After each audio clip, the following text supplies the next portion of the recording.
Assalomu alaykum hammaga, kanalimiz a'zolari, mehmonlariga. Mana xudo xolasa bizda kafelnikli rodman shpakilovka ishlab chiqarish uskunalarimiz xudo xolasa tayyor bo'ldi. Bu ikkalasi Tojikistonga qarab yo'l oladi, Tojikiston Xo'jand shahriga.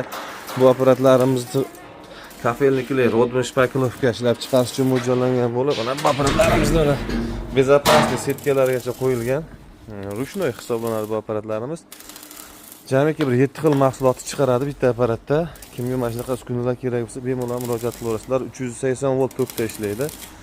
Общий elektr xarajati 10 kilovat energiya sarflaydi soatiga. Bu apparatimiz sig'imi 1 tonna 300. Kafelnikli 1 tonna rodman 800 kilo finish chiqazadi. Mana bu joyda qoplaydigan joy bor. Mana bizga bittadan baho beramiz deb maza qiladigan joyi shuda mana.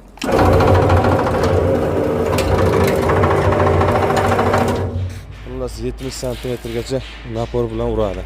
Kimga shunaqa uskunalar qiziq bo'lsa, bemalol murojaat qilaverasizlar. Ekran tagida telefon raqam qoldiramiz. Hammani ishlariga rivoj, ko'rganda ko'rishguncha.